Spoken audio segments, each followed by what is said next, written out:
So,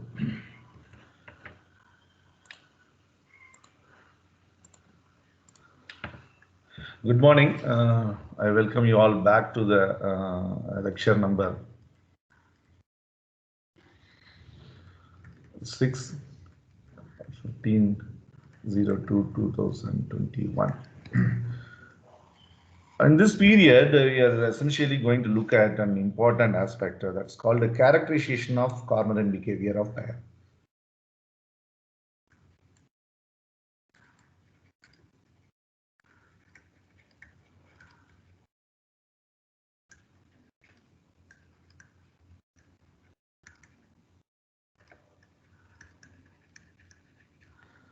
Maybe due to time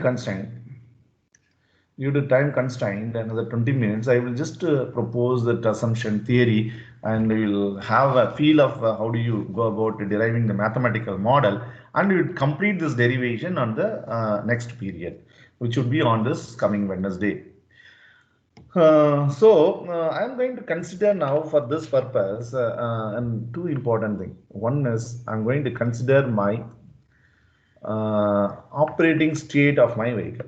A tire with a steady state moving with a fixed slip angle. I'm going to consider tire with steady state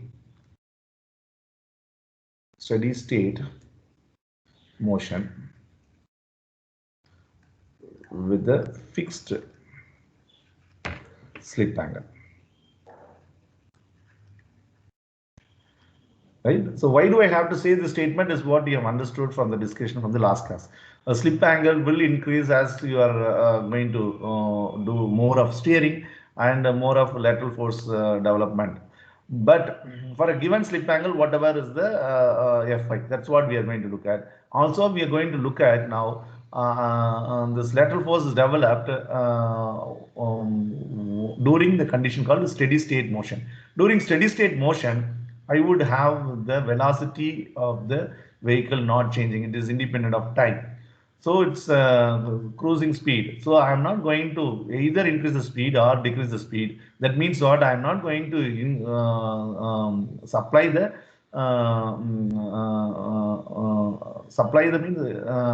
increase the driving torque or reduce the driving torque. I'm not going to accelerate or decelerate my vehicle. Whatever the tractive force developed for the given driving torque, and the driving torque is fixed, so I would be able to have my steady state motion in the cornering, and for the given slip angle is what I'm going to look at it.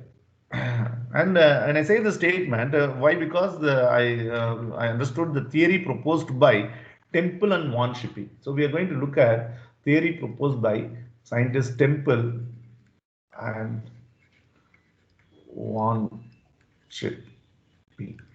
L soundless. And their theory is popularly called stretched string model theory, or stretched string model of the tire, right? So stretched string model means, what is that you have to consider? Now you know what is wheel plane. So wheel plane is what? It is intersection of vertical plane. When there is no camber angle, intersection of vertical plane with the tread of the tire through the center of the contact patch is what is wheel plane, correct? So this wheel plane, when I intersect, what is that I get in a tread is a ring or a circle, and that is my string, and that string is now stretched string. Stretched string is because it is inflated, so that string would have the tension, right? So that is the stretched string. So when there is no side force, there is no lateral force, what would be my stretched string? So let us look at my stretched string, but I am considering that is on a loaded tire. So I would have my contact patch, I would have my stretched string. So this circle represent a string which is under tension during the driving torque applied. So and there is no, when there is no side force, you see this is all in wheel plane only. When there is a side force applied, you get your this all phenomena. So when I look at my top view, this contact length now of the string is not horizontal. That would be at an angle.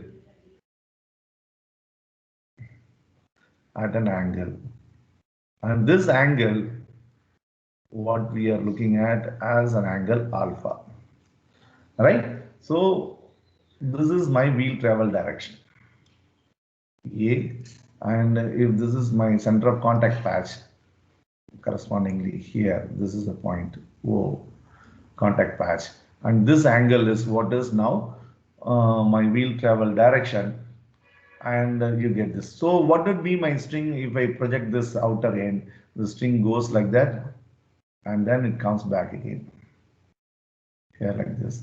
And since it is a string model, you would see that it would be coming like this. So if I project it like this, I would have here like this.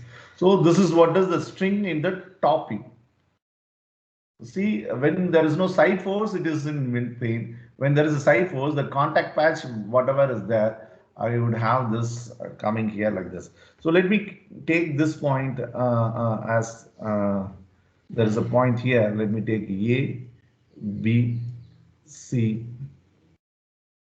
This is B, C, and there's a point here, D.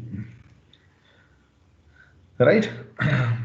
And let me define an important geometry definition. This is LT, total contact length.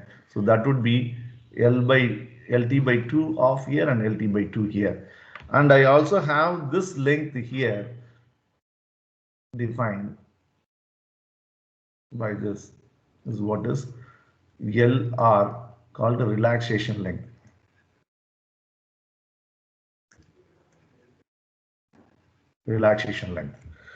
Right? So this is how I just propose my string model. Do you follow this? So if you are seeing this in 3 dimension, so it would be something like this. This is that string here, and that comes here, and it goes up there, then it comes and follows that. So this is the wheel travel direction. So your wheel will be like this. So the one, this is supposed to be in this, right?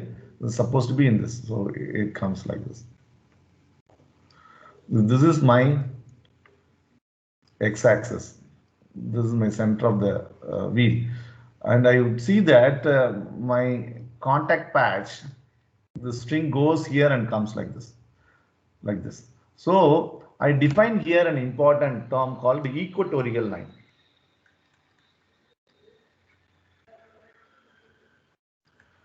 What is equatorial line?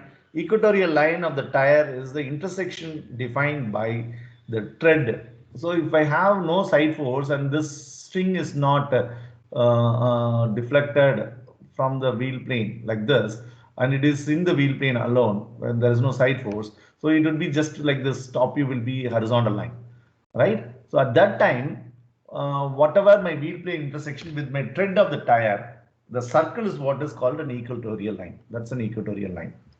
So this equatorial line is under tension, and that is the stretched string model, right? And the part of this equatorial line which is in contact patch, that is this length BC, is what is contact length BC in contact patch. Sorry.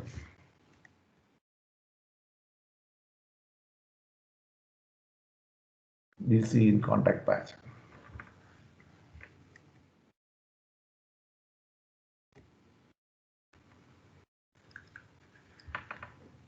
Is what is called a contact length.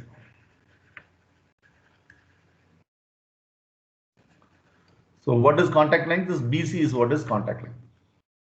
So that is part of this equatorial line. The part of equatorial line which is in contact patch is what is called a contact length.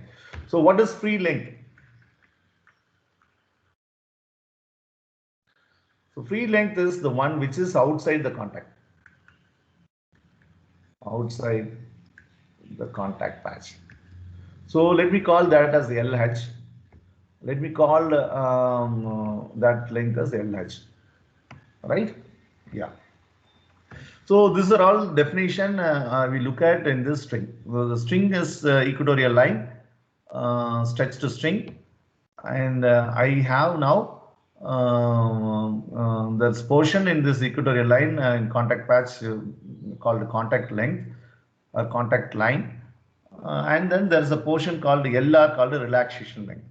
And this point, if you see in string model, this AB refer is the string portion which is just waiting to enter the contact patch. So it's going to occupy this position BC soon, and then it is going to come out. So if AB exactly going to occupy the position BC, which is at the lateral position, so here some distance y and here some distance y.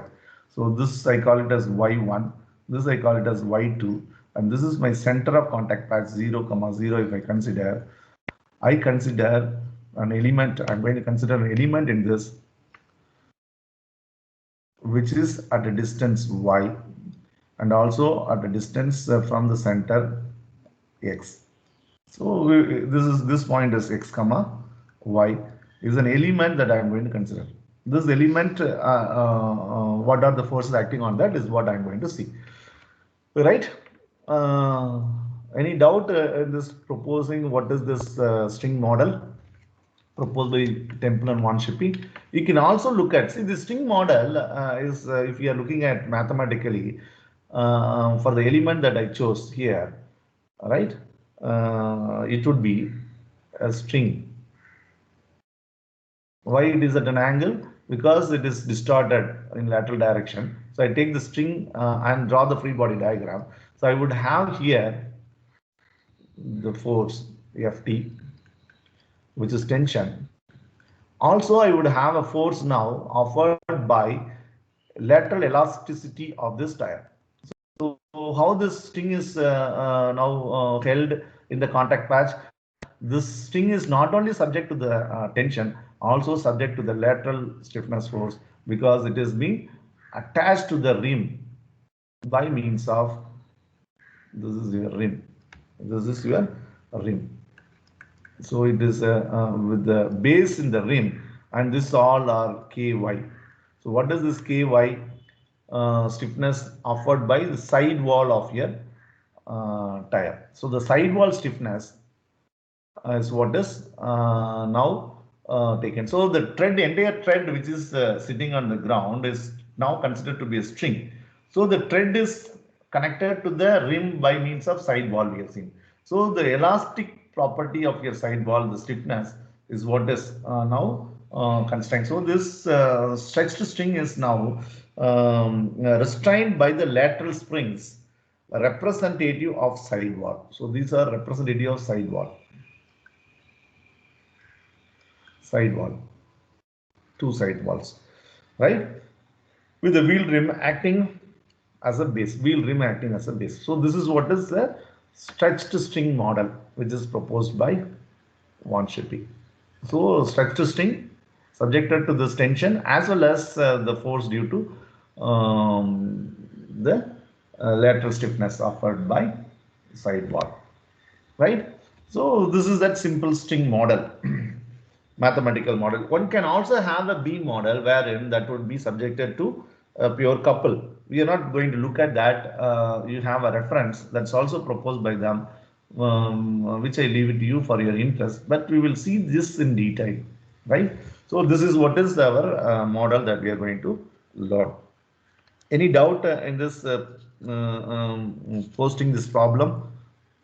Any doubts that you have? If you have any doubts, please ask. Otherwise, we'll go ahead. So, this Ft normally, it is usually Ft is given by this tension is given by this relaxation line. Correct? So, what does that means? The tension would go here. It's influenced by this. That's the issue. practice. So that value is given by ky times LR square. This is the value of Ft. Right? And this relaxation length is expressed by an exponential function. The exponential function in this zone. So in this zone, why do I draw this? If I draw a tangent here, the tangent angle also is alpha. Whereas this angle is different from C. So C there is discontinuity, whereas this AB and BC is in line. The tangent for the portion of AB and the tangent here BC is the same. Then only AB would occupy this. So the continuity is ensured at the entry of the contact patch, whereas there is a kink formation. That means kink. It's not king. It's K-I-N-K. Kink formation. That means the discontinuity at point C. But afterwards, you see that's decaying exponentially, and I draw a tangent corresponding to alpha. Right? Yeah, that is we will see. So from there, whatever the length is there, because this LR is not from C, it is from the slope drawn where I have this is equal to alpha. So this distance is same as y1 here. So I would have this length equal to relaxation length. We'll see that significance later again. So I get this tension equals to ky times LR square. That's a usual it is represented. And the value of this dk is reduced. This LR is reduced exponentially with the value of e raised to -1. So the value here, if I take, what is the prior value would be reduced by the value of e raised to -1. So e raised to -1 value is how much? It is 1 by 2.718. So it is something value 0.3679. So whatever the value I have here multiplied by this is what is the reduction here. So this is how this relaxation length is described. All right. So we are going to look at now two forces acting on the element. One is due to this ky, another one is due to this ft. So I'm going to write those two now. So already we have written down equation 40 till 40. So now let us consider differential force dFy1. So that would be given by ky, small ky. Like I had kx in the previous case for the elastic band, ky y into dx. So this is the equation 1.41. So what is this you follow, right? This y is what is the element. So this element x comma y location I have taken. So where my origin is center of the contact patch. So it is undeformed equatorial line. Along with that, I measure x at a distance, x, the lateral deflection of my string, that is given by y. So if that is my element x comma y, now what is the lateral force that is there? The subscript 1 refer here is the one due to this ky. That's why I put this. So one is due to the side wall stiffness, lateral stiffness. Another one is due to the tension in the element. So if I take that, I would define one force like this. So now what is the unit of ky? It should be same as that of what you have seen in kx. It's kilonewton per unit area. So that I multiply by this unit of this is meter, and this is also meter. So if you see the typical value, the variation between bias and radial ply tire for this ky is not that much. A typical value available in literature is this ky value would be 2275 kilonewton per meter square under rated load and inflation pressure. Under rated load and inflation pressure for a truck tire.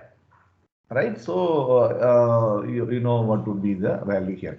So multiplied by this would give me this force. What is the another force? dFy. 2 would be the force due to Ft. So let me just put that here. And this tension force is proportional to the curvature of the string. So you know slope curvature definition. So curvature is directly proportional to the second derivative of your y with respect to x. So I would replace this here. I would introduce that curvature effect. So d squared y by dx squared. So your force would be this into dx. That's where 1.42. So this Ft is tension in the cable and in the string, and the curvature into this. So curvature is 1 by meter and this is meter. So you get your force, the unit is maintained. So that's how you could remember this easily, this equation. So these are the two forces. Why is minus sign? So if I take this element, tension is in this direction. So that comes in the opposite side like this, and this comes in this side. That's why this minus sign here. So the force due to stiffness, and these are in opposite side forces. So now what is the total force that I do have here? What is the total force that I do have here? dFy1 plus dFy2. And if you see, interestingly, these two forces are present where? These two forces are present only in the stretched portion of the string, only in the stretched portion of the or in the contact length. If it is free length of the equatorial line, you see that these forces are zero forces. They are not appearing. If they are appearing, what would happen? Your ring is not in wheel plane. That will come out of the wheel plane. So yeah, if this is your wheel, and this contact patch would get shifted from the wheel plane, and here in this contact patch and in front of the contact patch as well as rear little portion only you would have these forces appearing, but remaining portion which is in wheel plane, the equatorial line, like this it goes, right, would be free from these forces. That's not going to have. So I would be writing this equation number 1.43, which is dFy1 plus dFy2 would be 0 in a free region. It is the 0 in the free region. Free region of equatorial line.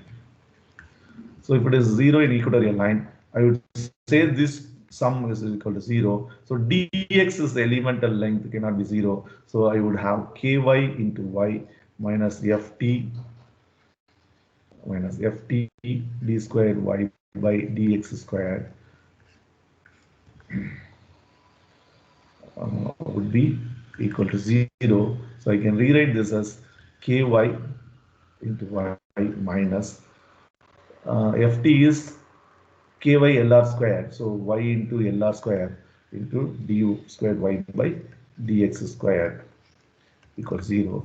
That's my equation number 1.43.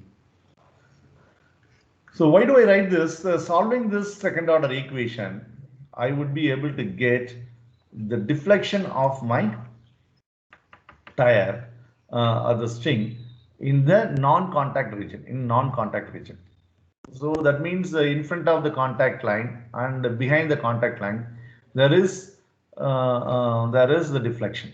There is a deflection. So this portion is under deflection, AB, and here from C to D under deflection. So I want to have this deflection expression. What is the variation of this deflection?